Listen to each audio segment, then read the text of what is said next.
Bueno, bienvenidos todos a un nuevo ciclo de los jueves geográficos. Esta vez nos toca el turno a un tema nuevo y como tema nuevo tenemos que inaugurarla. El tema lo hemos titulado Cambio climático, estrategias de resiliencia. Hoy tenemos de invitada a Berenice Solís, que nos presentará un panorama sobre las estrategias sociales ante el cambio climático. La siguiente plática, que será el día 15 de abril, es la doctora Beatriz Martínez Corona, que nos hablará de los saberes locales y sus estrategias para enfrentar el cambio climático. En la tercera plática, el día 22 de abril, será el turno de la doctora Verónica Gutiérrez Villalpando, que nos hablará de las estrategias adaptativas en la Sierra Nevada de Puebla. Y finalmente, la doctora Adriana Gómez Bonilla nos hablará de sus experiencias de lucha contra el cambio climático y la movilización social que se da en una parte determinada del DF, en los pueblos originarios del DF, prácticamente en lo que es, me parece que es el Milpa Alta, ¿no? La delegación de Milpa Alta. Bueno, voy a presentar a la doctora Berenice Solís, ¿no? Ella es licenciada en Arqueología por la Escuela Nacional de Antropología e Historia, es maestra y doctora en Geología por la Universidad Nacional Autónoma de México, fue catedrática con la CIG y actualmente colabora en el Centro de Investigaciones en Geografía Ambiental CIGA de la UNAM. Sus líneas de investigación son la reconstrucción de paleoambientes, el cambio climático y el antropoceno, y nos ofrecerá un panorama en su práctica de cómo desde la disciplina, de su disciplina original, la arqueología, se ha podido estudiar las distintas maneras como los grupos humanos se han enfrentado a los aspectos climáticos. El título de su conferencia es Cambio climático y estrategias sociales, análisis temporal, que nos servirá también de introducción a estas conferencias. Cuando quieras, Berenice, adelante. Bueno, pues muchísimas gracias por la invitación, por la presentación. También muchísimas gracias. Pues es un gusto, la verdad, me da muchísimo gusto estar aquí con ustedes. Sobre todo, justo con esta idea un poco y en este contexto un poco triste, ¿verdad? Que nos comenta Pere en su presentación sobre el cambio climático, ¿verdad? Yo voy a presentar un poquito también la historia de cómo llegué a hacer un análisis temporal de estas estrategias sociales. Ya vimos que básicamente mi formación es arqueóloga, entonces de ahí viene esta idea temporal, ¿verdad? De estas estrategias sociales. Entonces, voy a dar un poquito una charla respecto a cómo llegué a hacer este análisis temporal y por qué las estrategias sociales frente principalmente a la variabilidad climática y sus eventos adversos en los últimos años. Voy a iniciar. En esta práctica vamos a ver 3 casos particulares. El primero, pues, tiene que ver un poco con la civilización maya, porque, como ya lo platicamos, pues, estos contextos adversos del cambio climático, pues, nos llevan un poquito a preguntarnos qué es lo que va a suceder ahora con la sociedad, ¿verdad? Un ejemplo que se ha tratado de analizar respecto a esta idea de qué es lo que va a suceder, pues tiene que ver con la civilización maya, porque si no conocemos un poquito acerca de esta idea, pues desapareció completamente producto de una sequía. Entonces, pues vamos a analizar un poco qué es lo que sucedió con la civilización maya. También vamos a platicar ya directamente sobre algunas 2 estrategias particularmente que tienen que ver con la construcción de paisajes artificiales, por ejemplo, ¿sí? Como una respuesta a ambientes degradados y de mucha dinámica erosiva, y la movilidad y el conocimiento tradicional como mecanismos sociales para eventos climáticos adversos, ¿sí? Vamos a iniciar un poco platicando de la civilización maya. Todos conocemos un poquito esta región, ya sea de vacaciones, ya sea en los libros, donde podemos encontrar que el máximo exponente de la civilización maya pues son sus grandes construcciones, sus grandes urbes, sus grandes ciudades, ¿verdad? Que podemos incluso al día de hoy visitar. Estas grandes urbes pues tienen una importante problemática hacia el final, ¿sí? De este periodo, que es donde tiene su máximo esplendor, que es el periodo clásico. Al final de este periodo se ha registrado condiciones muy secas, ¿verdad? De extrema sequía. ¿Y cómo es que esta civilización respondió? Pues las hipótesis principales lo que nos mencionan es que las ciudades, justo al final de este periodo, aproximadamente a los 1100 años, pues desaparecen completamente los habitantes, ¿verdad? Son abandonadas. En algún momento nadie sabía por qué son abandonadas y lo que se dice, ¿sí? Una de las hipótesis es que hay una sequía, ¿sí? Y esta sequía se ha registrado en muchísimas áreas de la zona maya, ¿sí? En áreas en lagos, por ejemplo, en otras áreas de cenotes, donde tenemos evidencias de estos climas pues secos. También en esta misma región, pues también tenemos evidencia de del alto impacto que tuvieron estas culturas, sí, o esta cultura en particular en el paisaje, ¿sí? Ha modificado completamente desde hace aproximadamente unos 7000 años, ¿sí? Donde podemos encontrar evidencia ya de la domesticación del maíz, ¿sí? Y de algunos otros cultivos ya en el área. Esto nos lleva particularmente a preguntarnos, entonces, ¿qué es lo que pasó con esta sequía y sobre todo con el abandono de las ciudades? Muchas hipótesis lo que nos dicen es que esta sequía lo que provoca pues son muchísimos conflictos sociales, guerras, límites, comienzan ¿sí? Estas grandes ciudades a pelear entre unos reinos y otros y entonces se comienzan a convertir estos grandes paisajes sobre todo en fuertes, ¿verdad? Para evitar que hubieran que los enemigos pues llegaran a las ciudades, ¿verdad? Y parte de estos problemas sociales también tienen que ver sobre todo con los límites territoriales y con el control de recursos. Entonces comienzan estos conflictos territoriales y lo que sucede es que poco a poco las ciudades van siendo abandonadas producto de estas problemáticas socioambientales, podríamos pensarlas así. Esto es algo que se conoce en las grandes urbes. Sin embargo, en estas pequeñas poblaciones, ¿sí? En pequeñas poblaciones aldeanas que tienen que ver mucho más con la producción de alimentos, con esta agricultura que sostuvo por mucho tiempo estas grandes ciudades como Palenque, como Tikal, por ejemplo, pues no se conocía muchísimo qué era lo que estaba pasando con el impacto de esta sequía y qué es lo que estaba sucediendo con la población.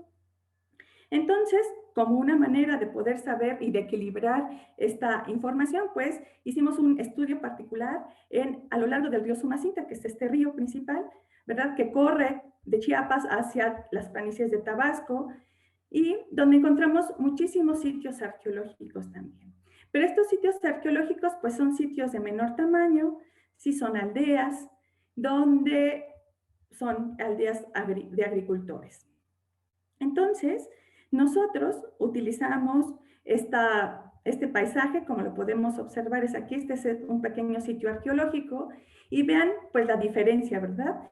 De estos grandes sitios como Palenque a estos pequeños sitios donde lo único que podemos diferenciar pues son estas plataformas de tierra sobre las cuales se construían las casas.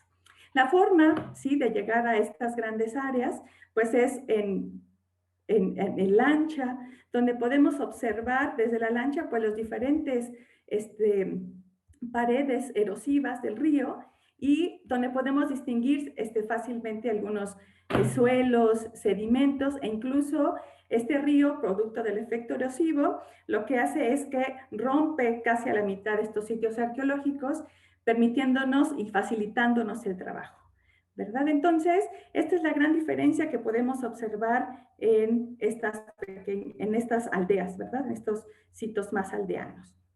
¿Cómo lo hicimos?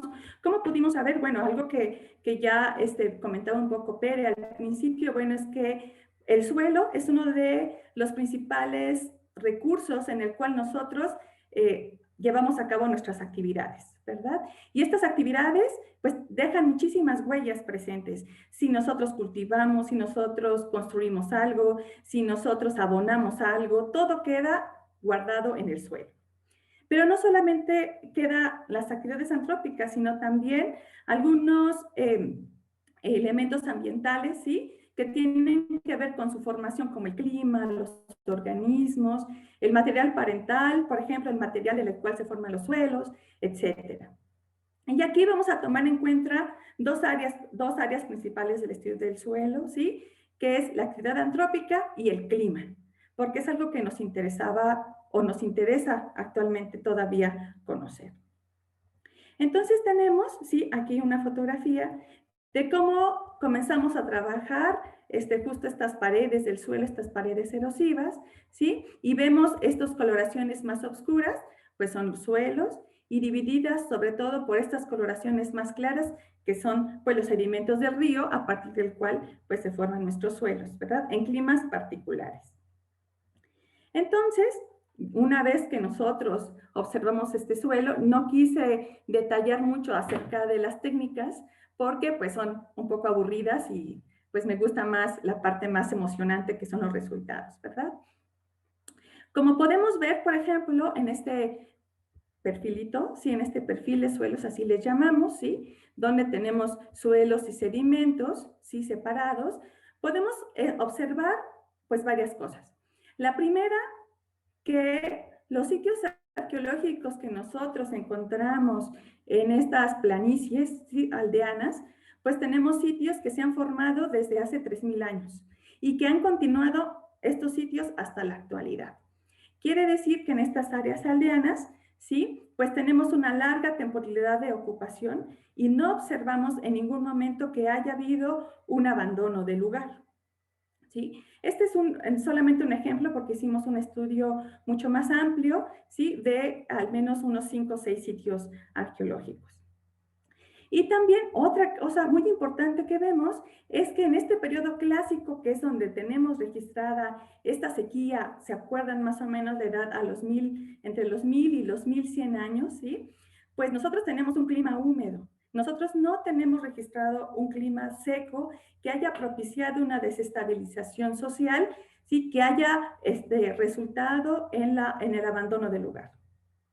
¿Sí? Entonces podemos ver cómo, ¿sí? Este es un entierro, por ejemplo, lo tenemos aquí, ¿sí? Donde tenemos muchísimas huellas culturales, desde las fases tempranas, como esta carita, ¿sí? Que tiene así como sus cachetitos y sus ojos, que tienen que ver más con estas,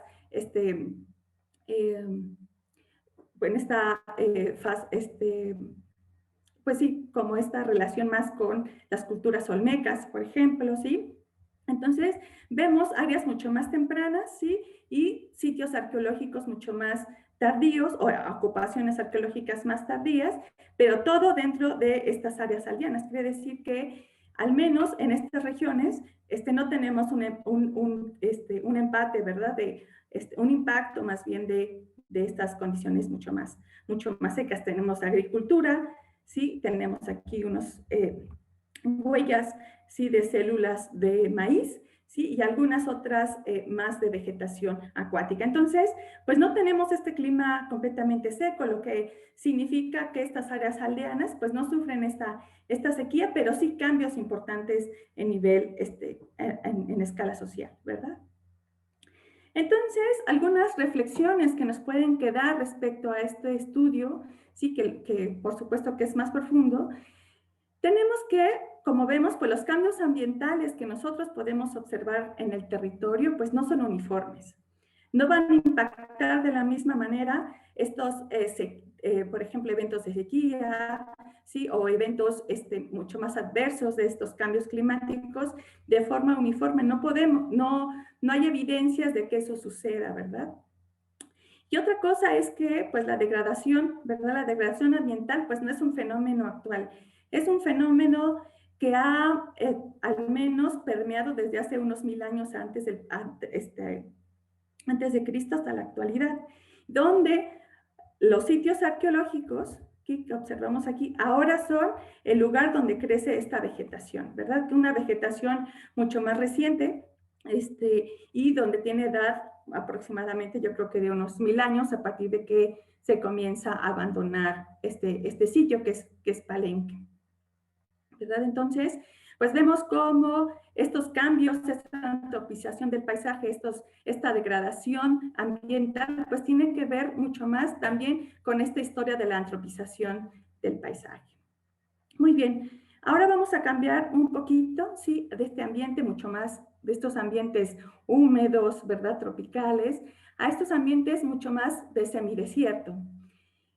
Como vemos en la fotografía, pues es un cambio muy drástico, ¿verdad?, donde podemos observar esta dinámica erosiva formando cárcavas erosivas, ¿sí?, que nos indican una alta dinámica en el paisaje. Pero al fondo, ¿sí?, lo que estamos nosotros viendo en esta parte, pues en estas grandes planicies, ¿verdad?, que se ven inclusive aradas un poco en la fotografía, y todas estas planicies son artificiales. No son planicies que sean naturales, todas son construidas, ¿de acuerdo? Y nosotros, y además es un ejemplo, ¿sí?, es un ejemplo de esta construcción artificial del paisaje, que la Mixteca Alta, sí, es característico de la Mixteca Alta, y que además es conocida mundialmente por ello. ¿Sí? Mundialmente se ha estudiado cuál es su aporte a estos efectos, sobre todo el cambio climático y sobre todo estas condiciones de sequía. Trabajamos en la región Mixteca, ¿sí?, particularmente en este geoparque de la Mixteca Alta, con algunas de las comunidades que están participando en este geoparque. Y lo que vemos, pues aquí es un poco el paisaje, ¿sí? Este paisaje donde casi no observamos suelos, ¿sí? Son esta parte superior, y todo lo demás, pues son pues sedimentos que se van erosionando, ¿sí? Y donde estos sedimentos erosionados, pues son lo que van a conformar básicamente el paisaje. Pero como respuesta a estos ambientes secos, altamente erosivos, pues la gente ha construido sus diferentes planicies, ¿sí?, donde poder pues construir sus casas, llevar a cabo sus actividades agrícolas, y vemos la diferencia, ¿verdad? En esta fotografía donde tenemos estas planicies cultivables, ¿sí?, y habitables, y donde pues la vegetación pues es mucho más verde, tenemos más vegetación arbórea, y además también muchos de estos lamabordos, que así se les conoce en la literatura, se encuentran en las partes más elevadas de la Mixteca Alta. ¿Por qué? Porque es donde requerimos de una mayor conservación, donde se conserva de una mejor manera estos lamabordos, ¿sí? Pero como un poco lo que vimos en el área maya, bueno, pues es que esta técnica constructiva, pues tiene muchísimos años. Tiene al menos 4,000 años antes del presente, donde se inicia con esta técnica constructiva de lamabordos y se utilizan hasta la actualidad. Eso nos llamó muchísimo la atención. ¿Por qué? Porque esta estrategia tiene una antigüedad, pues casi de 4,000 años, ¿sí? Donde al interior, si este es un muro, donde al interior del muro tenemos pues conformados suelos, ¿sí?, estos pequeños oscuros, intercalados con algunos sedimentos que quedan atrapados también en el muro. Y entonces, pues esta es una fotografía de cómo se conforman estos suelos, ¿sí? Este se ve mucho más oscuro, y pues mucho más rojizo. Este es nuestro horizonte A del suelo, que es algo muy similar a lo que podemos observar dentro de los muros. Y esta técnica constructiva sigue utilizándose hasta la actualidad. Hace unos 10 años todavía se siguen construyendo estos lamabordos para poder continuar con la agricultura y conformar nuevos espacios arquitectónicos. En términos arqueológicos, lo que se piensa, sí, una de las hipótesis principales, es que tenemos tantos lamabordos que podemos inclusive observarlo desde las fotografías aéreas, y son muchísimos. Lo que se dice es que era muchísima gente la que vivía en ese lugar, y entonces hubo una intensificación en la producción agrícola para sostener tanta gente, ¿verdad? Entonces, esta intensificación agrícola pues tiene que ver con el uso excesivo, ¿sí?, de los suelos y de estos lamabordos. Sin embargo, trabajando ahora con las comunidades, ¿sí?, de la Mixteca Alta, lo que ellos nos dicen es que estas superficies, ¿sí?, no son tan productivas como se piensa. ¿Sí? Por ejemplo, este lugar de Tochi es un lugar que visitamos unos lamabordos en los cuales tienen aproximadamente de edad unos 30 años, ¿no? Y son los que podríamos pensar más productivos porque son los que tienen estos nutrientes pues, más recientes, ¿verdad? Entonces, lo que él nos dice es que pues, podremos obtener de estos lamabordos unas 8 toneladas más o menos al año, cuando arqueológicamente pues, se tiene pensado una edad de una producción de 1000 hectáreas, ¿no? De 1000 toneladas, perdón. Entonces, pues la diferencia es bastante, ¿verdad? También otro de los lugares, ¿no? San Pedro Quilitongo, donde ellos nos dicen que estos lamabordos o camellones, ¿verdad? Alcanza, sí, casi en su totalidad, es una producción básicamente de autoconsumo, y en ocasiones solamente les alcanza para cierta temporalidad del año. No alcanza para todo el año y ellos deben de comprar maíz. Entonces también nos damos cuenta de que estos sistemas actualmente, ¿sí?, pues son básicamente para autoconsumo y no tanto para esta idea de una intensificación agrícola como se tenía pensado arqueológicamente. También podemos ver en Santiago Pozoltepec, por una de los informantes, lo que él nos dice es que en estas áreas sí podemos encontrar también diferencias. Si no son los mismos tipos de lamabordos dependiendo del lugar en donde se encuentran. Entonces, lo que ellos nos dicen es que pues hay otras áreas de estos lamabordos y de estos camellones donde se puede sembrar, ¿sí? Y además, no hay que esperar las lluvias, ¿por qué? Porque permanecen húmedos casi todo el año. ¿Sí? Entonces, estos lamabordos no solamente atrapan suelos, atrapan humedad.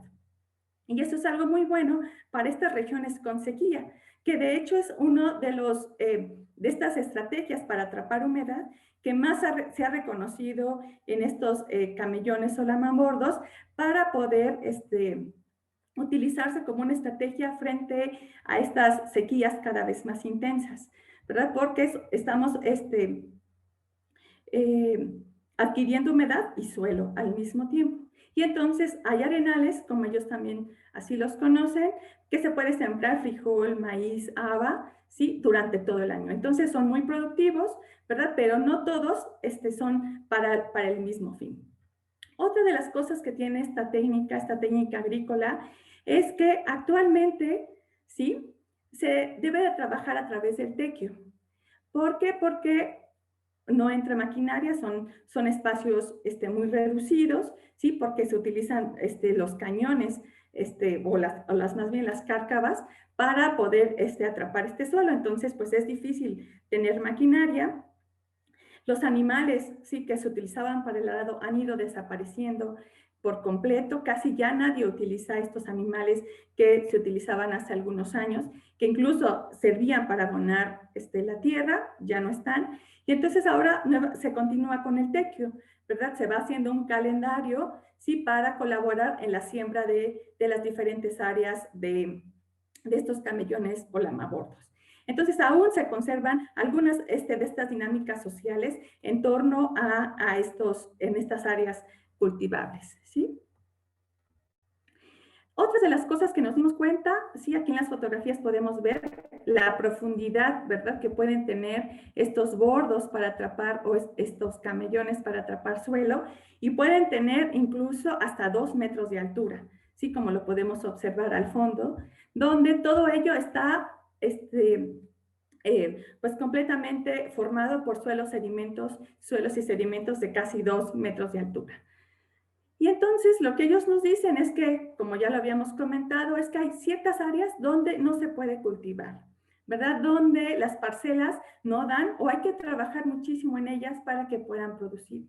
Y entonces lo que ellos van haciendo es que estas áreas, sí, que son poco cultivables, pues lo dejan sobre todo para atrapar humedad en los siguientes años, para otras regiones mucho más bajas de los camellones. Entonces, nosotros ahora trabajamos en esta idea, ¿sí?, tanto en términos arqueológicos, esta idea de que Los lamabordos no son utilizados únicamente para la agricultura. De hecho, pues no sabemos si realmente haya habido esta intensificación agrícola porque los suelos tampoco tienen estas evidencias, pero más bien tenemos la idea de que pues son utilizados como plataformas arquitectónicas y para construir casas, sobre todo áreas habitables, porque hasta hace unos 20 años todavía se construyó uno de los lamabordos para poder tener o habitar el lugar, ¿sí? Y estas áreas productivas pues son básicamente de autosubsistencia, ¿sí? Solamente son parcelas familiares donde se da una producción pues mucho más, más reducida. Y estas dos áreas, pues son, en términos arqueológicos, quiénes son, y actualmente, porque todavía se llevan a cabo estas actividades, ¿sí? Las responsables de modelar el paisaje, ¿sí? Si nosotros podemos llegar a ver estas áreas, son realmente increíbles ver cómo todas estas áreas planas son completamente artificiales, ¿sí? Y además un poco de lo que se está trabajando es de cómo, ¿sí? esta dinámica tanto social, cultural y como del paisaje tiene que ver con un equilibrio importante entre la población y la producción pues, de recursos, ¿sí? Vamos a hablar ahora de otra región, ¿sí? Una región también distinta, con otras problemáticas, ya no de sequía, sino al revés, ¿verdad? De estos eventos mucho más adversos, producto de una máxima cantidad de precipitación que pueden llegar a ser problemáticas para estas regiones. Sí, esta es la región, una fotografía de la costa michoacana, ¿sí? Con la cual estamos trabajando con las comunidades nahuas, ¿sí? Con 3 comunidades nahuas, que es Ostula, Coire y Pómaro, donde estamos trabajando, pues observando o tratando de documentar junto con ellos cuáles son sus estrategias para poder pues solucionar todos los estragos que dejan estos eventos climáticos adversos en la región, ¿sí? Y pues hemos trabajado con ellos a lo largo ya de 4 años para ir documentando qué es lo que va sucediendo. Aquí solamente nos vamos a referir a 2 de estas estrategias, ¿sí? Una de ellas, como ya escuché, pues vimos en el cartel, pues se va a dar toda una plática de este conocimiento tradicional, ¿sí? Que poseen las comunidades. Este es un ejemplo muy pequeñito, es un mapa, ¿sí? Donde podemos observar bueno, se los voy a platicar un poquito porque pues no se ve muy bien la fotografía. Este es un río, es uno de los ríos principales que corre de la sierra hacia la playa, que se encuentra en esta parte. Esta es una pequeña población, ¿sí? Llamada Guagua, que como ven, pues son 2 calles, ¿sí? 3 calles a lo máximo, estas pequeñas poblaciones, ¿sí? Esta población, pues lo que ha sufrido muchísimo, pues es la inundación, ¿verdad? De estos ríos y el deslave de muchos cerros. Nosotros lo que queríamos con ellos, pues es ver la forma en cómo, pues ellos tienen que lidiar con estos problemas, ¿verdad?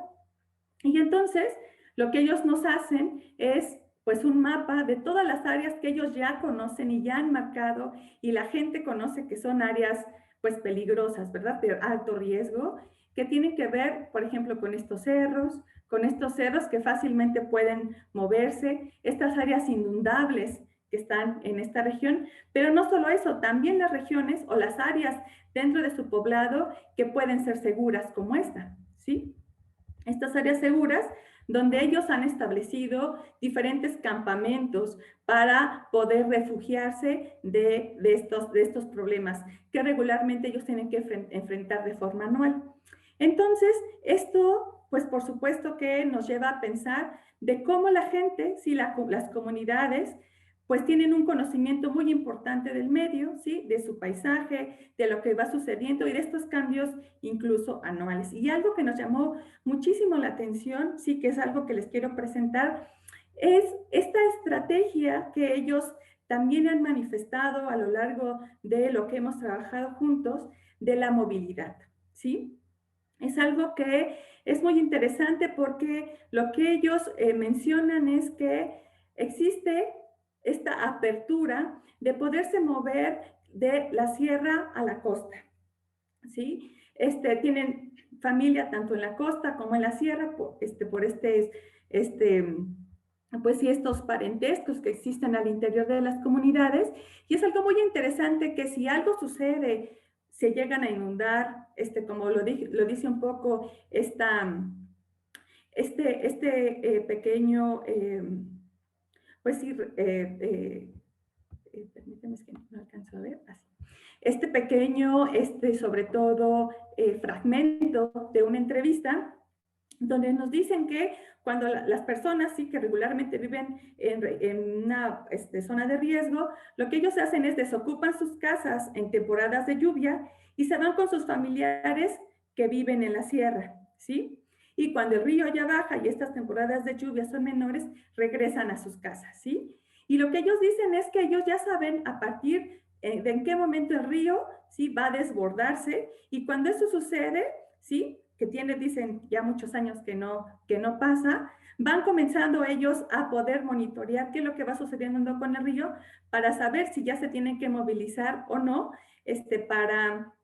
para poder, pues sí, irse con sus familiares que viven en la sierra. Entonces, esta es una de las estrategias, ¿sí?, que hace que la gente se sienta segura donde vive, ¿sí?, que se sienta segura de lo que va a suceder. Ellos saben que ha ido cambiando muchísimo el clima, ¿sí?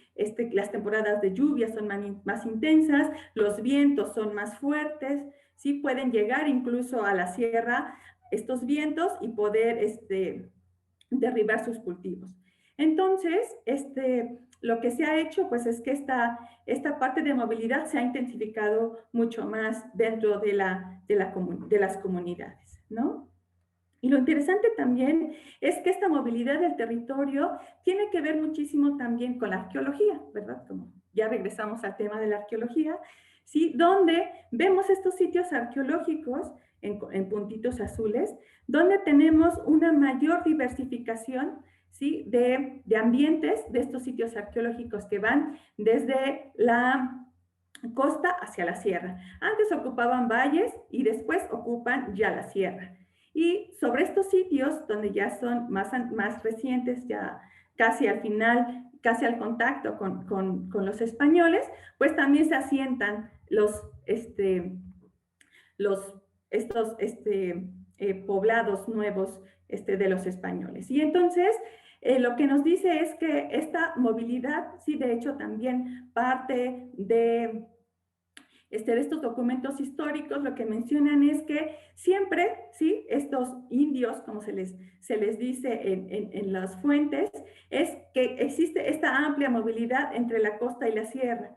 Sí, y esta amplia movilidad no solamente les ha permitido tener recursos tanto de la costa como hacia la sierra, sino también ha sido un modo de defensa, sí, para en el momento de contrarrestar la llegada de los españoles a su territorio. Entonces, ahora sí, lo que nos llega de nuevas ideas, de hipótesis a partir de lo que nosotros podemos observar, es que pues estas estrategias sociales pues pueden corresponder a conocimientos y experiencias pues de larga temporalidad, ¿sí? Entonces, ¿pero qué tanto podemos ir nosotros indagando sobre este tiempo? ¿Son producto de esta dinámica desde tiempos prehispánicos hasta la actualidad? Bueno, pues es complicado saberlo, sí, pero tenemos algunas evidencias que nos muestran que las poblaciones, sí, tanto en términos arqueológicos como actuales, pues tienen algunas estrategias que comparten. Sí, que comparten y continúan en el lugar. Entonces, pues es algo que nos hace pensar sobre si es posible identificar estas estrategias sociales, pues de larga temporalidad, estos conocimientos y experiencias, ¿verdad? Y pues sería todo. Muchísimas gracias.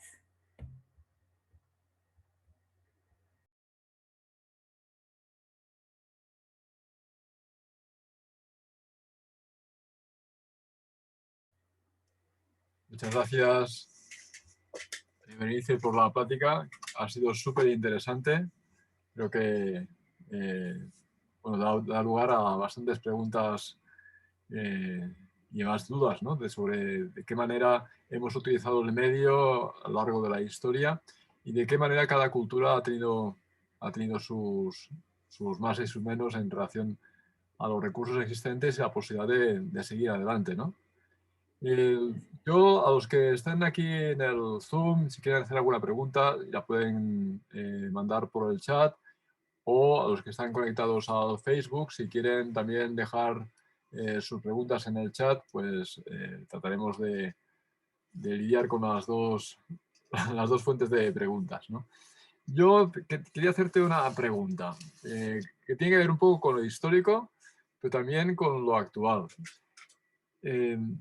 Bueno, no sé si históricamente se puede ver a una especie de conciencia acerca de las limitaciones del propio medio ambiente, del propio entorno que estamos explotando para, para sacar, para sacar recursos para nuestra existencia.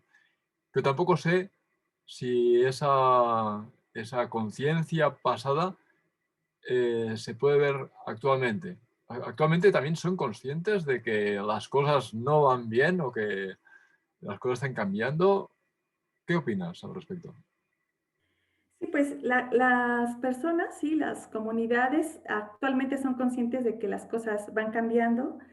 Este, en la Mixteca Alta, por ejemplo, que hemos trabajado un poco más de tiempo con ellos, pues ellos sí notan este cambio justo en el calendario agrícola, ¿sí? Que se van recorriendo este calendario agrícola, no siempre es la misma temporada de lluvias, por ejemplo, y ellos increíblemente van modificando sus cultivos dependiendo de cómo va modificándose el calendario agrícola. Entonces, si ellos tienen años que la lluvia no llega, por ejemplo, en agosto, sino hasta octubre, entonces ellos cambian su calendario de agrícola y cambian el tipo de cultivo que van a plantar en ese momento. Entonces, ellos tienen una conciencia muy clara, ¿sí? O un conocimiento más bien muy claro de lo que tienen como posibilidades ante estos cambios que se van sucediendo. Incluso estos cambios que ellos van sumando cada 5 años, dicen, bueno, si ya en 5 años no llovió, es que quiere decir que el siguiente año no va a llover y va a llover hasta tal fecha. Entonces, ellos pueden tener este conocimiento tan específico de lo que va sucediendo, ¿no? Muchas veces lo que yo un poco he observado es que la principal problemática a veces que ellos enfrentan son los apoyos, ¿no? Los apoyos que se dan desde el gobierno federal para poder, pues sí, continuar con sus cultivos y demás, porque lo que les dice, por ejemplo, es, yo solamente te voy a dar apoyo si tú siembras trigo. Yo Ya. siempre, si yo no puedo sembrar trigo, porque en octubre ya no se da el trigo, ¿no? A mí se me da la calabaza, se me da el frijol, entonces ellos prefieren rechazar esos apoyos para poder tener este autoconsumo, ¿no? Esta seguridad en su producción del siguiente año. Entonces, como que ellos tienen una conciencia muy clara de ello. ¿Verdad? Nosotros como poderlo identificar a través del tiempo, pues es muy complicado porque pues la memoria social pues tiene un límite, ¿no? Tiene una limitante que es hemos entrevistado a los de mayor edad dentro de los agricultores y pues tiene un límite, ¿no? Esta memoria temporal. Pero al menos con las evidencias que nosotros tenemos de las similitudes entre las estrategias actuales y pasadas, pues sí podríamos pensar que existe ciertos criterios, ¿sí? que les permiten pues habitar estas regiones a partir de estas estrategias, ¿no? Me llama la atención de que el uso de la ganadería es, bueno, que me decías, lo has dicho, ¿no? Que al menos en la Mixteca la ganadería ya no se utiliza, ni Sí, siquiera para abonar ni para nada. Pero eso es un riesgo considerable, porque ¿de dónde sacas la fertilidad del suelo si no le pones materia orgánica, ¿no? sí, es un problema que ellos también mencionan, sobre todo porque en términos de ganadería se utilizaban mucho las cabras, ¿no? Entonces, la gente llegó a tener muchísimas cabras y pues las cabras se comían todo, ¿no? Y entonces lo que hicieron ellos fue limitar, si ellos, increíblemente lo que ellos hacen es ellos mismos tener como su propio... sus propios límites lo utilizan desde su organización al interior, ¿no? Entonces, ellos dicen, ¿sabes qué? No podemos tener tantas cabras porque se están comiendo todo, no están erosionando todo. Entonces, lo que ellos hacen es decir, podemos tener por familia 3 cabras, ¿no? O 2 cabras. Pero ese es en términos de ganado menor lo que tienen. Pero de ganado mayor, para cultivar las tierras ya no tienen. ¿Por qué? Porque hay que darle de comer a los animales, ¿sí? Y entonces ya no alcanza la cantidad de alimentos que producen, ya no alcanza para sostener a los animales, ¿sí? Hay que cuidarlos y bueno, ya no hay tanta gente en la Mixteca como para cuidar los animales. Entonces, sí existen estos problemas, ellos lo saben, ¿no? Dicen, ya no tenemos abono para las plantas, pero lo que ellos hacen, por ejemplo, pues es dejar muchísimo de lo que sobra de lo que se corta, por ejemplo, del maíz, y lo dejan en el suelo, y ahí están como tratando de ayudar un poquito al suelo, pero ellos saben que les hace falta. Pero lo más interesante también es que son comunidades donde no permiten el interior como estos abonos más artificiales, ¿no? Como que ellos lo que dicen es que van a envenenar sus tierras y que no permiten la entrada de estos abonos mucho más artificiales. Entonces, pues sí, a pesar de que al interior, pues hay muchos que ya han estudiado, sí, agronomía y que han llevado estas técnicas nuevas, las comunidades, bueno, la gente más con mayor edad, no permite la entrada, ¿no? De Ah, estas nuevas estrategias con eh, abonos artificiales. no hay muchas preguntas en el chat, pero hay un segundo founder, bueno, no sé si se llama segundo founder, ¿cómo se llama? Que quiere hacer una pregunta. No sé Ok, adelante, segundo. Hola, buenas. Ya, muy buena presentación y ya, mi pregunta va gracias. dirigida a el futuro de esta comunidad y la pérdida de identidad o la mantención de esta, porque, digamos, ahora el avance de tecnología o de las ciudades, porque de aquí al 2030, 2050, las zonas urbanas en Latinoamérica van a ser, en los 2050 se prevé como el 90% zona urbana. ¿Qué va a pasar con estas comunidades en el futuro? Y, y cuando estas comunidades, no sé, se vayan a las ciudades, ¿se va a perder la identidad o qué piensa usted, digo, tú, con respecto a esto, del futuro de las comunidades? Gracias. Claro. Es una pregunta complicada, ¿verdad? Porque hacia el futuro, bueno, pues pueden pasar muchas cosas. Pero lo que yo he visto, ¿sí? De mi experiencia de trabajar particularmente tanto en la Mixteca Alta como en las comunidades nahuas, es que lo que ellos están haciendo ahora es que a pesar de que muchos de estas comunidades han migrado, sobre todo a los Estados Unidos y a las grandes ciudades, lo que ellos tienen como obligación es aportar a sus diferentes comunidades en términos económicos para conservar sus tierras, ¿sí? Sus formas de cultivo y ayudar a la gente que se queda con estas problemáticas que finalmente tienen una expresión en términos pues, económicos, ¿no? Entonces, ellos de cierta manera siguen ligados siguen ligados con su comunidad, ¿verdad? Incluso tienen que regresar a sus fiestas patronales, tienen obligaciones dentro de la comunidad cuando hablamos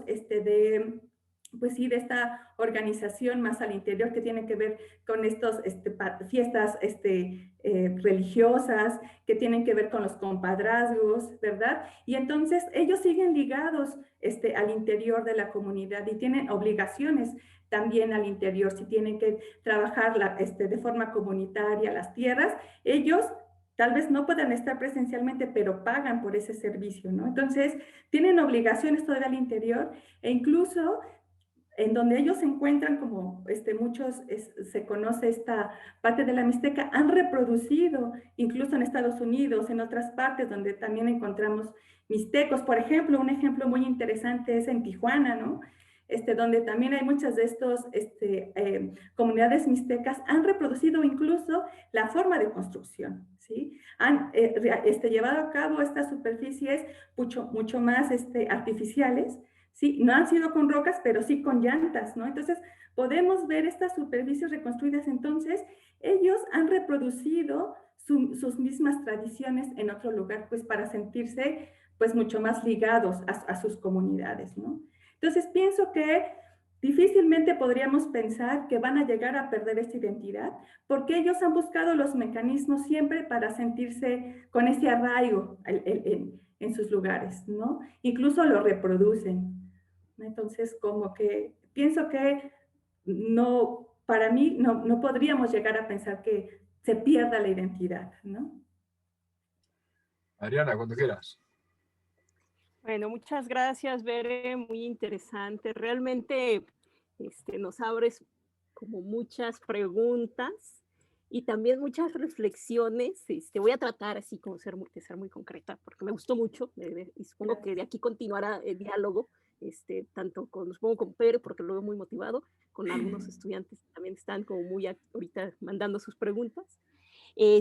Pero bueno, creo que aquí algo que destaca y que me quiero señalar es justo el papel de la política pública, ¿no? Porque en medida que no tenemos políticas públicas acorde, o sea, parece que la política pública, en lugar de retomar estas experiencias, si lo llega a hacer, lo hace como casos aislados, pero que no es eso, no es a nivel nacional, y más bien tenemos como todo lo contrario. Incluso ahorita, si lo pensamos, independientemente de la posición política de cada quien en este momento, a mí me impresiona mucho que, existen las comunidades experiencias pensando en este asunto de cómo fertilizamos suelos, pero por otro lado vemos que para Guerrero, Puebla, Tlaxcala, y me falta un estado más que no me acuerdo cuál es, acaban de meter este programa de fertilidad, fertilización o fertilizantes para el bienestar, y es dar fertilizantes químicos. E incluso hay una presión en Guerrero muy fuerte para que se use, ¿no? Otra vez como esta revolución verde reactivada, y decimos, bueno, y por otro lado tenemos otra parte de la política pública que dice vamos a prohibir el glifosato. Y entonces vamos viendo cómo son estos, cómo se va encontrando, y que al final, en lugar de coadyuvar con estas estrategias locales, pues ahí van nadando contracorriente, ¿no?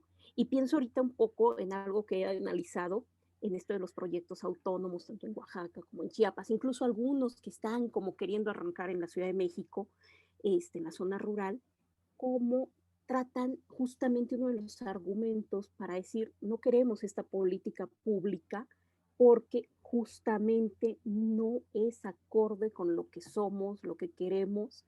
Y es bien interesante, ¿no? Porque ahí vamos viendo que quizás si hubiera otro enfoque, se podrían rescatar y a lo mejor no uniformizar en todo el país, sino desde lo local construir estrategias regionales, quizá a lo mejor municipales. Y pienso justo una experiencia que en algún momento me tocó participar en un proyecto con la WWF hace muchos años, en la Mixteca, que ellos, pero bueno, fue el trabajo de muchos años, ¿no?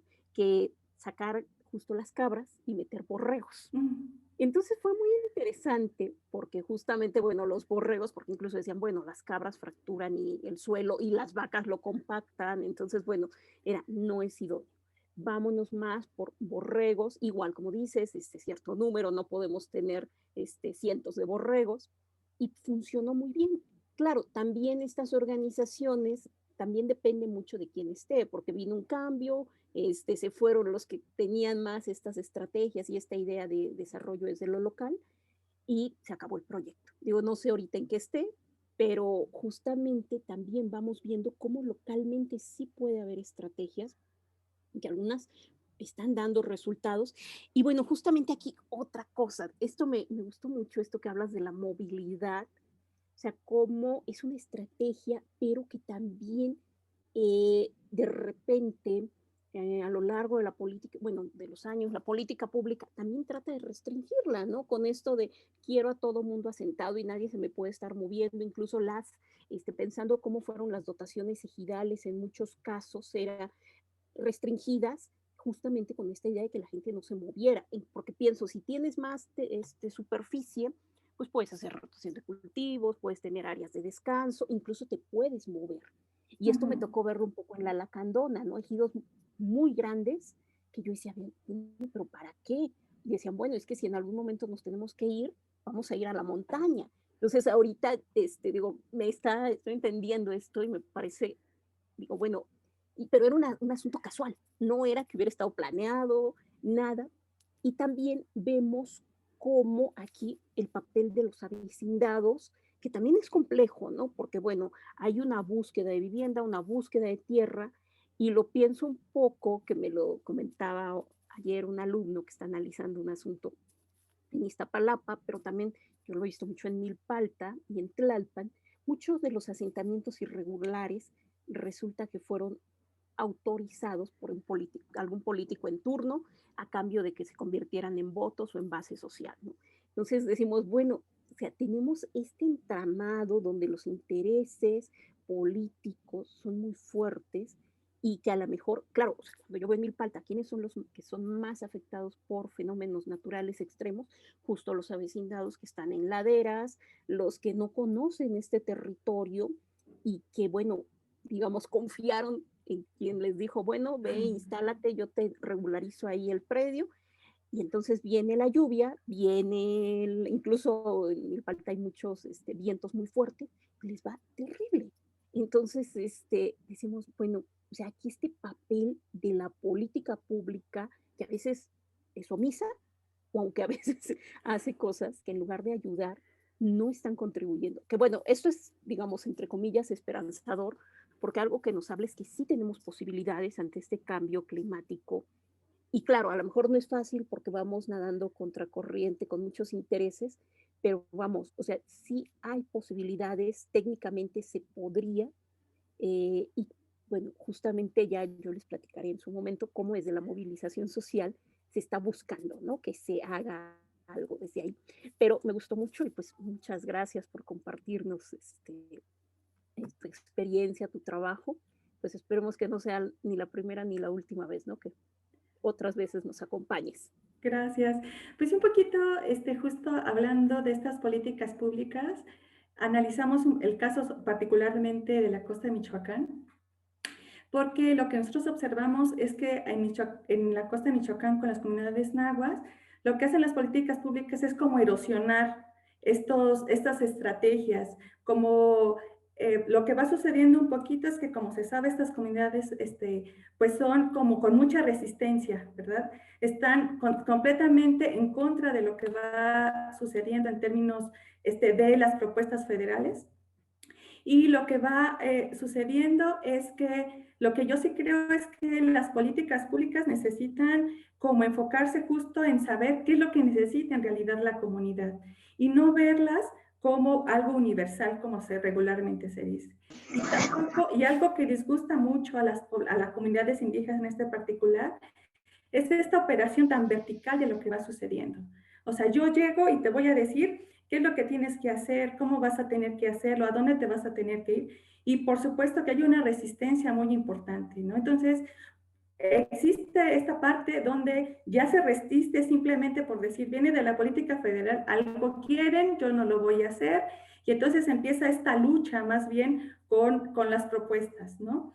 Pero efectivamente son políticas públicas que derivan desde lo que tiene la idea alguien, pero no de las necesidades de la comunidad. Entonces, nosotros, por ejemplo, un poquito en las comunidades nahuas, lo que hicimos es, ¿ustedes qué necesitan? ¿No? ¿Qué necesitan como para que estas estrategias continúen? ¿No? Y entonces, efectivamente, pues vimos que necesitan, sobre todo, no fortalecer sus capacidades en términos de, te dicen, yo necesito una maquinaria para mi camino, ¿no? Yo necesito que, como cosas muy específicas que ellos ya saben sus necesidades, pero estas políticas que se desarrollan desde una idea muy elevada, pues está muy complicada, ¿no? Y un poquito también es que a lo mejor estas políticas públicas necesitan un poco de conocer de esta interdisciplina que existe, ¿no? Porque de repente, yo lo vi un poco en la Mixteca Alta, que tienen estos programas de, ya sé, necesitamos reforestar, entonces reforestemos todo, ¿no? Entonces plantamos árboles por todos lados, contratamos gente, pero no se dan cuenta que tiene miles de años que siempre ha sido un semidesierto, ¿no? Áreas semidesérticas, entonces hay áreas donde parece, no sé, que hay un bosque templado ahí a la mitad de un área completamente semiárida. Entonces, estas ideas de repente que se impulsan de hay que reforestar todo porque necesitamos árboles, ¿no? Pero no siempre, no son ambientes que siempre han tenido árboles. Entonces, esta es una parte en la cual, pues estos estudios interdisciplinarios de decir, bueno, ¿y de dónde viene la vegetación? ¿Hacia dónde va? ¿Por qué voy a poner un árbol donde antes había un maguey o un cactus, ¿no? ¿Por qué? Porque tiene esta idea de que necesitamos árboles y tenemos que entregar cierta cantidad de hectáreas cultivadas, ¿no? Para poder garantizar que sí se lleva a cabo. Entonces, como que incluso un poquito en la Mixteca la gente está en desacuerdo, ¿no? Porque dicen, bueno, yo estoy construyendo mi lama bordo y antes, en 5 años ya estaba lleno y ahora plantaron un montón de árboles y donde ya no me llega agua y ya no me llega mi suelo, ¿no? Entonces es como esta parte de decir, bueno, ¿qué está sucediendo? Entonces con estas ideas de la política, ¿no? Que cuando operan como una extraña manera, ¿no? Sí, hay una pregunta de Carla Luz que dice lo siguiente. ¿De qué forma podemos contribuir a la conservación de estas comunidades quienes vivimos en zonas urbanas? De cierta manera, redunda un poco lo que ha preguntado antes Segundo Fáundez, ¿no? No sé si quieres responderla o lo damos por respondida. Dime.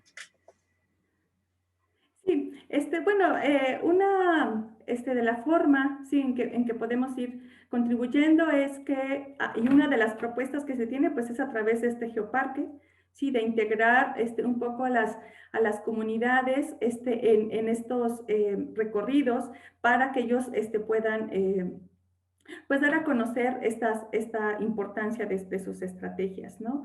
Entonces se dan recorridos, se conoce. Yo pienso que una forma de poderlo conservar, pues es conociéndolo, ¿no? Es dando cuenta de lo que va sucediendo, ¿sí? Dando evidencia de lo que va pasando. Entonces, pienso que es una forma de conservarlo y una propuesta, pues son esta conformación del geoparque, ¿no? Para la gente.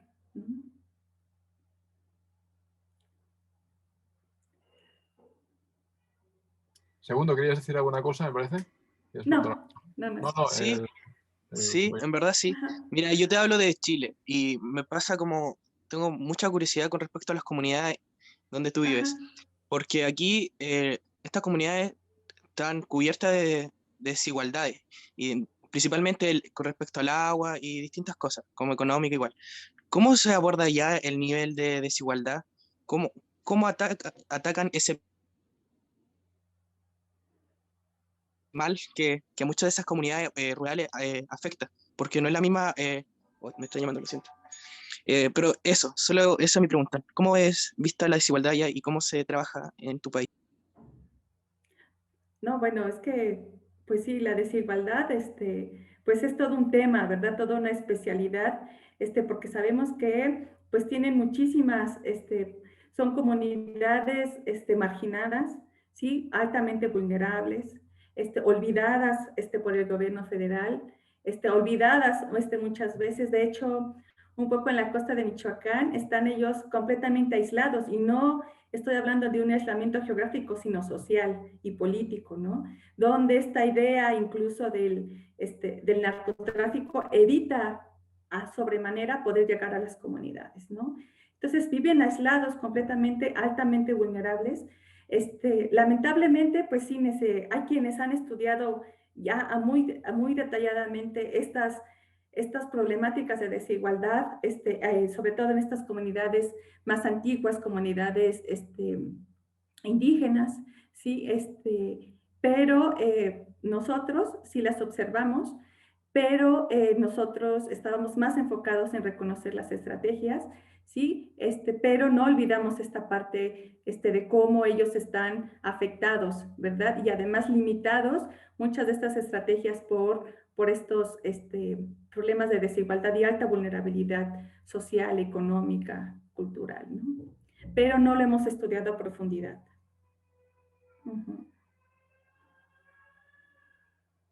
Sí.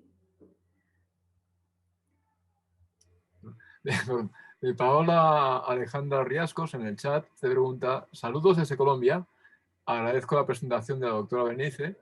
Mi pregunta surge en torno a la llegada de proyectos económicos y productivos, un poco lo que preguntaba Adriana, que perturban el entorno donde están asentadas comunidades y de qué manera poder mirar la resiliencia en estos casos. Ejemplo, la construcción de represas para generar energía eléctrica, etc. Sí, pues yo cuando hablo más de resiliencia, a veces pienso más como de resistencia, ¿no? Porque estas comunidades tratan de resistir lo más posible y por eso hay tantos problemas, pues conflictos territoriales, ¿no? Que ya se conocen, pero yo pienso que es más estas estrategias de resistencia que de resiliencia, ¿no? ¿Por qué? Porque las comunidades tratan lo más posible de que estos grandes proyectos no afecten su organización al interior, ¿no? De lo que ellos ya conocen, de esta parte más de estrategias culturales que ya tienen. Un poquito lo que sucede, que me tocó un poquito de cerca, es la Sierra Costa Michoacán, donde de repente hubo esta ola gigante de decir, ah, sí, hagamos centros ecoturísticos, ¿no? Entonces se dieron los apoyos, la gente estaba un poco en desacuerdo, primero porque dijeron, bueno, ¿y eso cómo va a ser? No, es que ustedes tienen una playa, unos recursos importantes para el ecoturismo. Les pusieron muchísimos centros ecoturísticos y fue un problema porque al mismo interior de las comunidades existen sus conflictos, ¿no? Y entonces había que organizarse ellos al interior, primero para resolver ciertos conflictos y después ver cómo lo iban a administrar. Y entonces quieren, o sea, actualmente, porque actualmente de hecho están abandonados muchos de estos centros ecoturísticos, ¿por qué? Porque son pescadores, ¿sí? Que tienen que administrar un centro ecoturístico, ¿no? Entonces, ¿por qué? Porque a alguien se le ocurrió que era la mejor manera de llevar a cabo o de llevarles recursos, ¿no?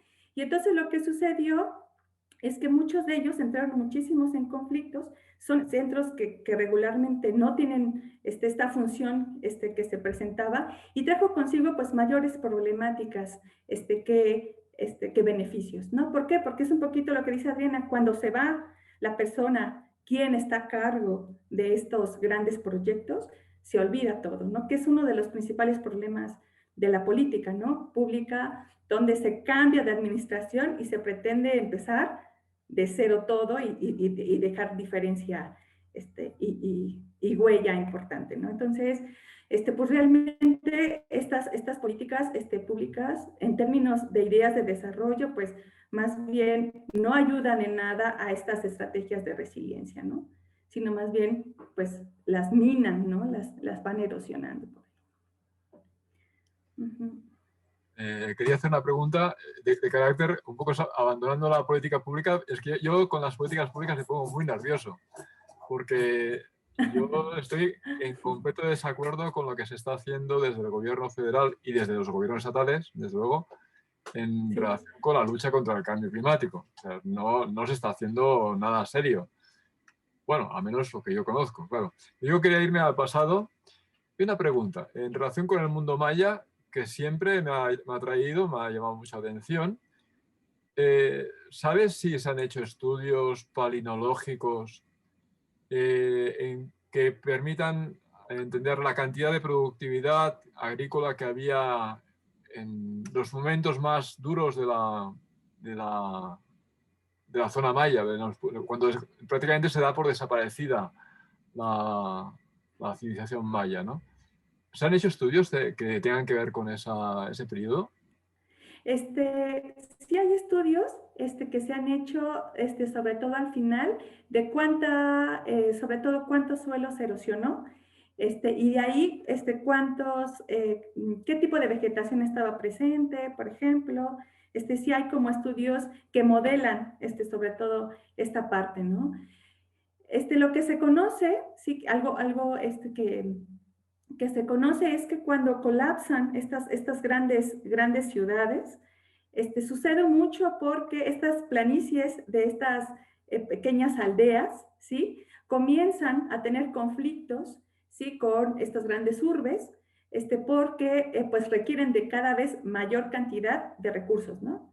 Cada vez requieren de más cosas, y lo que se tenía mucho para las grandes urbes, pues son suelos realmente muy pobres, ¿no? Suelos que con muy pocos nutrientes, suelos que no producían muchísimo. Entonces, la producción en realidad venía de estas zonas mucho más aldeanas, agrícolas, ¿no? Entonces, llega un momento en el que colapsan estas grandes urbes y empieza a tener presencia en términos arqueológicos estas zonas más aldeanas, dentro de estas urbes y control, sobre todo de límites territoriales, de control del río, que era una fuente de comunicación muy importante. Y entonces, estas áreas mucho más de Tabasco estaban más relacionadas con Belice, por ejemplo, y no tanto con Palenque. Entonces, como que más bien, sí, la producción es muy, muy, muy poca, ¿no?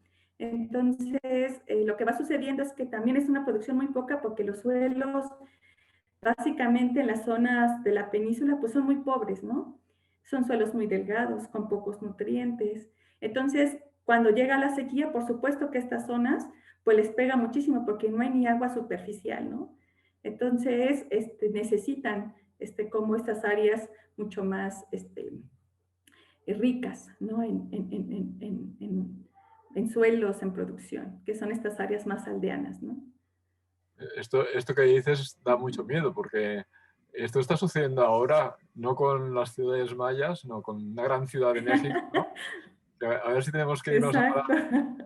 a las zonas agrícolas. Y Exacto. Yo de repente... Ajá. no, me ha llamado la atención todo esto que has mencionado del programa de fertilizantes que decía Adriana, las políticas públicas en relación con el mantenimiento del campo. Vamos, el campo está abandonado. Con cuarta o tercera o segunda transformación, el campo en México está totalmente abandonado. No hay ninguna política en realidad para que la gente no abandone el campo, para que la gente deje de inmigrar, para que tengan el precio verdadero del cultivo del maíz. El maíz cuesta mucho.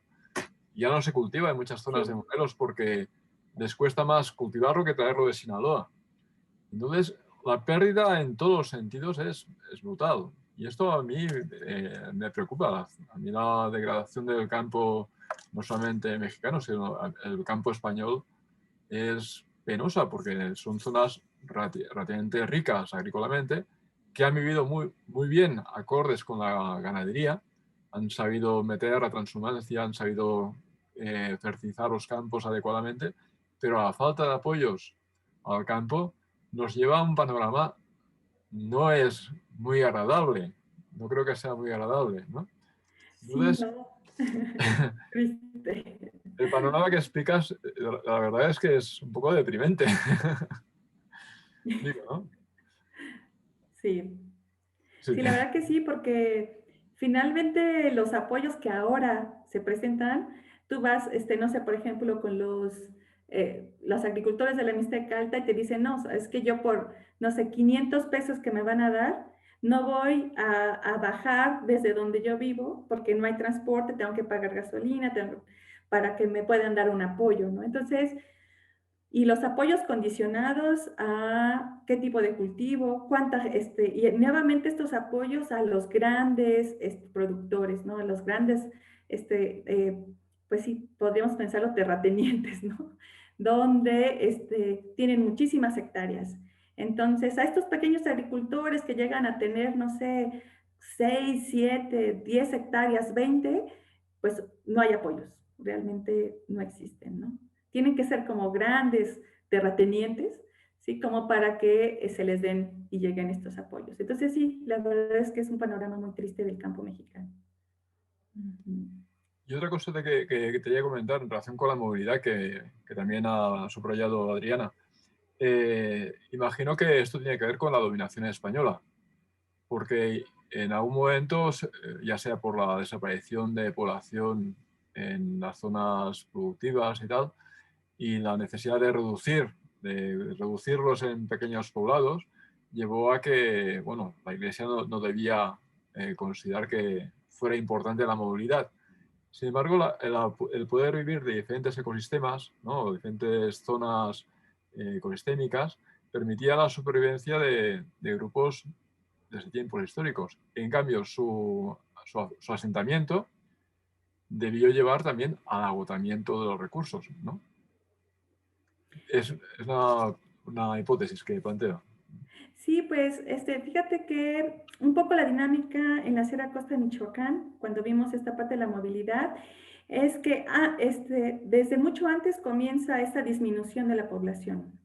Ya cuando llegan los españoles, ¿sí?, a asentarse a la Sierra Costa de Michoacán, porque esta idea de las mineras y de la obtención del mineral, ya existe poca población, ya es una población muy dispersa, ¿sí? Y también se da justo en este cambio hacia una sequía en la misma época que en la zona maya, ¿no? Entonces, disminuye la población y comienza una amplia dispersión. Entonces, empieza una necesidad, además llegan otros grupos distintos de otro lugar que entonces comienzan a diversificar muchísimo las actividades y qué ambientes llegar. Entonces, cuando llegan los españoles, pues ya existen poca población, aunque sí la minaron muchísimo, pero sí tratan como de hacer estos, no recuerdo el nombre, pero de poder congregar a congregaciones, ¿no? Las reducciones agrarias o congregaciones, sí. Congregaciones. Entonces, llegan estas poblaciones, ¿sí? Pero ya son pocas, ¿no? Y todavía conservan mucho esta dinámica porque lo que llegan es pensando en que quieren a la población, pues, para obtener el mineral. Pero en realidad, los españoles obtienen muy poco de mineral y poco a poco van siendo abandonados estas congregaciones, ¿no? Entonces... Adriana, ¿quieres hacer alguna pregunta más? Sí, bueno, sí, varias más. Está muy interesante. Me gustaría más bien comentar un poco en esta pregunta que nos hacían desde Colombia, donde dice, bueno, ¿y qué podemos hacer los que estamos en entornos urbanos? Yo creo que ahí también un poco es construir estrategias diferenciadas que son posibles. Yo creo que, sí, y de hecho están ahí, digamos, algunas de manera más incipiente, otras incluso como justo en este proceso, ¿no? Que todavía no están acabadas, que estamos viendo hacia dónde van a ir en los próximos tiempos, pero que yo coincido un poco, mucho más bien con Bere, que dice, bueno, son estrategias de resistencia, digamos, en diferentes ámbitos, en diferentes niveles, de diferentes formas. Lo pienso un poco para Ciudad de México, ¿no? Que bueno, una ciudad con una zona metropolitana que tiene 21 millones de habitantes, que eso es una locura, o sea, si lo pensamos, o sea, para alimentar, dar agua, movilidad, bueno, cuánto le estamos costando ahora sí que este núcleo, tener tanta gente concentrada. Y lo peor es que muchas ciudades están imitando el modelito, ¿no? O sea, no es una idea de, bueno, vamos por ciudades más pequeñas, no. Pero algo que digo, yo que llevo ya algunos años analizando la Ciudad de México, es interesante cómo esta zona rural, que ahorita que hablas de lo maya, digo, bueno, es que estamos reproduciendo mucho el patrón. O sea, esta zona rural a lo mejor no alimenta a los 20 millones, pero sí está generando comida, alimento, agua, digo, vía la captación de mantos freáticos en los bosques, y que, digo, incluso tienen proyectos, algunos, es muy interesante, hemos estado trabajando con algunos alumnos explorando por ahí, cómo los jóvenes que van a la universidad, hijos de ejidatarios, tanto de Xochimilco, de Milpalta, de Tlalpan, van a la universidad y justo ante la dificultad del empleo, porque también esa es otra, la dificultad en entornos urbanos, tampoco es fácil hoy el empleo, la vivienda. Entonces, algo que están haciendo, digo, no puedo decir que regresan al campo porque nunca se han ido, ¿no? En realidad siguen viviendo ahí, pero más bien se van armando estrategias, se van armando proyectos productivos y bueno, yo no sé, alguien me estaba diciendo que tenemos alrededor aquí en la Ciudad de México de, no sé si 150 proyectos, que son poquitos, pensando en los 20 millones de habitantes que habría que alimentar de producción de comida, ¿no? Entonces, hortalizas, carne, lácteos, huevo, y que bueno, de repente consumir ese tipo de productos en medida de que se pueda, porque bueno, también a veces implica atravesar la ciudad para ir por unas lechugas, bueno, tampoco es viable, ¿no? Pero de medida que se pueda, y cómo también ellos van creando sus redes de que quien les surte o quien les lleva a domicilio es alguien que va en bicicleta y que también pertenece a una organización de cafeticultores. Entonces es muy interesante porque cuando hemos estado platicando con ellos dicen, bueno, es que si no hay opción de trabajo en la ciudad, yo me quedo aquí, me quedo en mi casa, a hacer lo que han hecho mis abuelos, lo que han hecho mis padres, pero de una manera un poco distinta. Y yo creo que por ahí vienen algunas de las alternativas, o también tenemos estos colectivos urbanos que de repente piensan en huertos, que piensan en disminuir patrones de consumo y que van siendo muy interesantes, ¿no? Porque yo ahí, incluso algunos de ellos nos dicen, bueno, es que nos hemos inspirado mucho en las experiencias autónomas en Chiapas y decimos, y dicen, pero bueno, nosotros no vamos a ser como ellos porque estamos en otro contexto y esto es lo que hemos venido construyendo, incluso dicen, lo construimos entre todos. Claro, esto no está libre de contradicciones, ¿no? Porque también esa es otra cosa, ¿no? Cuando llegamos y analizamos ya más a detalle, bueno, pues no falta el que quiere mandar, no falta el que ya está viendo cómo aprovecha las circunstancias, pero bueno, ahí están, ¿no? Y yo creo que en medida que vamos, rastreando y que más bien toca pensar que estas alternativas no van a venir, digo, como lo estamos viendo, al menos no hoy, no van a venir desde la política pública, sino más bien están ahí en los procesos colectivos, en los movimientos sociales y que sí están dando. Yo creo que si alguien está resistiendo ahorita son ellos y yo creo que si alguien puede hacer frente, digamos, a diferentes niveles, por eso decía, ¿no? O sea, desde los que están resistiendo ante el Tren Maya y la refinería hasta los que están cultivando en las chinampas de Xochimilco aquí en Ciudad de México, ahí están los puntos de resistencia, ¿no?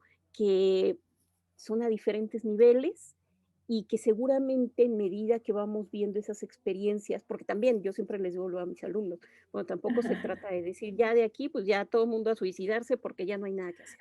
No, o sea, tenemos más bien que de repente les digo, bueno, busca tu colonia, quién está vendiendo algo que está produciendo, a quién le consumimos y en lugar de ir a la cafetería más, más, híjoles, no sé, más comercial, vas y le consumes al que puso su cafecito, aunque sea con una cafetera Sí, casi sí. doméstica. Les digo, estamos haciendo algo, estamos cambiando la ruta de consumo y le digo, bueno, pensar, ¿necesito esto? Si no lo necesito, ¿para qué lo consumo? ¿Para qué lo compro? ¿Para qué hago? Y yo creo que ahí están las claves. Digo, no quiere decir que sea únicamente responsabilidades individuales. Yo creo que eso es el gran mito que nos han hecho creer, que responsabilízate tú solo. No, pero ahí estamos contribuyendo y en medida que yo creo que vamos incluso cuestionando esta política pública, vamos señalándolo, abrimos posibilidades, ¿no? Yo creo que ¿qué es eso? ¿No? Por ahí, sí, porque de repente sí se va mucho, hay quien dice, bueno, ya no hay nada que hacer. No, yo creo que estamos ante muchas posibilidades y lo interesante es que también toca construirlas, ¿no? Que a veces es bien complejo, ¿no? O sea, ponernos de acuerdo con el vecino, es así de, pues nos damos cuenta que no venimos de una estructura organizativa comunitaria, ¿no? Entonces, Exacto. pero bueno, yo aquí lo dejaría, insisto, muchas gracias, Bere. Gracias. A ti, Adriana. Y pues ya nada más justo, ¿no? Esta última parte donde justo de repente en mis clases les digo a mis alumnos, bueno, ¿quién es más resiliente? ¿Nosotros que vivimos en la ciudad o aquellos que conocen su medio, ¿no? De dónde vivir y tienen una organización más comunitaria? Entonces, habría que pensar cómo estamos midiendo estas ideas de resiliencia y demás, ¿no? Ante lo que vaya a suceder hacia el futuro, ¿no? Sí, nada más. Esta última idea, porque podemos continuar como charlando y demás, pero no sé cómo. Bueno, cada uno desde su frontera, ¿no? Tiene que Sí. hacer su... O sea, yo creo que muchos somos conscientes de que no puede ser esa forma de movilidad, esa forma de consumo, no, esto ya pasó, ¿no? Entonces, hay una pregunta de segundo founder. Ahora le damos el paso. Pero, hombre, cada uno dentro de su parcela tiene que hacer lo que puede hacer, ¿no? Creo que ahí está una parte del cometido. Hay una pregunta más y ya creo que vamos cerrando, ¿no? La plática. ¿Sí? Segundo, ¿ibas a decir alguna cosa? Sí, lo siento, es que en verdad es muy interesante el tema y tengo muchas dudas, por eso como que ustedes son como profesionales en esto y me ayudaría mucho que me dieran su opinión. Pero y digamos, con respecto a las personas, señora o doña, no sé cómo decir, señora Adriana, profe Adriana, mejor, no sé, ya. eh, las personas, según yo, buscan mejor condición de vida. Y digamos, si por lo mismo pasó, no sé, del 40% de la población que vivía en zona urbana al 70 o al 80 que vive hoy y después el 90, creo que las personas buscan mejor condición de vida y en verdad no sé si los campos hoy en día se puede hacer, me refiero porque la gente cada vez necesita más cosas, pero en verdad no sé si son necesidades básicas, pero cada vez las personas buscan un mejor estilo de vida y me preguntaba eso y también la exponente con respecto a la penetración de la tecnología en el campo, en las comunidades. Eh, Tecnología y maquinaria, ¿existe allá? Y con respecto a las semillas transgénicas, no sé si con respecto a las comunidades. Y eso, gracias. No ¿Quieres sé si fui responder? claro, lo siento, no sé si fui claro, pero es que son muchas dudas y es como tengo tan poco tiempo para hacer la pregunta que No te intento preocupes porque, sintetizarla. no te preocupes porque tenemos todo un mes en adelante para seguir conversando y luego el siguiente ciclo de conferencias, que será en mayo, también tiene que ver con la visión del campo, los problemas del campo desde la geografía humana. Entonces, tenemos 8 o 9 pláticas que creo que podemos ir conversando con tiempo, ¿no? No sé si quieres hacer una respuesta rápida, Berenice, o... Sí, pues a lo mejor muy rápida. Yo desde lo que conozco en la parte de la Mixteca Alta, en la parte de los lamabordos no ha habido introducción, sobre todo de maquinaria, por la imposibilidad de usarse, ¿no? En estos lugares. Y además, tampoco de semillas transgénicas, porque la misma población está en contra de poder utilizarlas dentro de sus cultivos que utilizan para autosubsistencia, que además es algo muy curioso, donde ellos para su producción de comida utilizan semillas que ellos mismos van mejorando poco a poco, ¿no?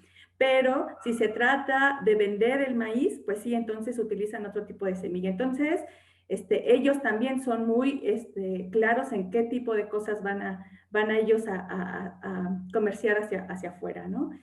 Donde sí hay muchísimo transgénico, pues es en estas partes más del valle, sí, más de las planicies, donde ya se dio una intensificación muy importante del uso de los transgénicos, ¿no?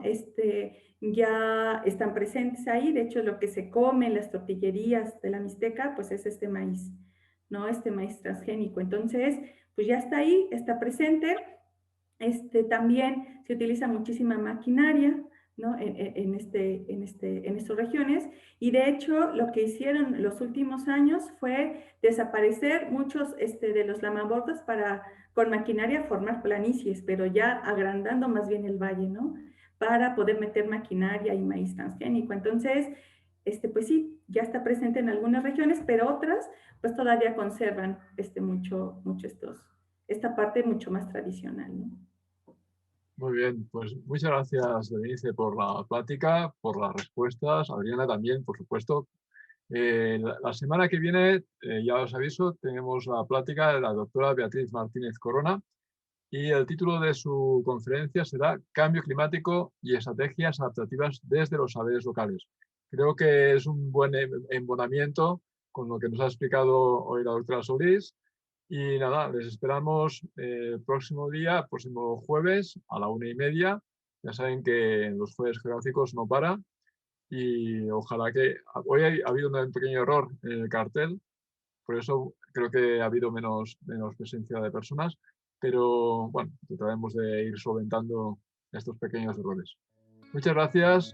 Corto la comunicación con el Facebook a ver y para luego poder seguir hablando un poquito más y ya despedirnos de todos.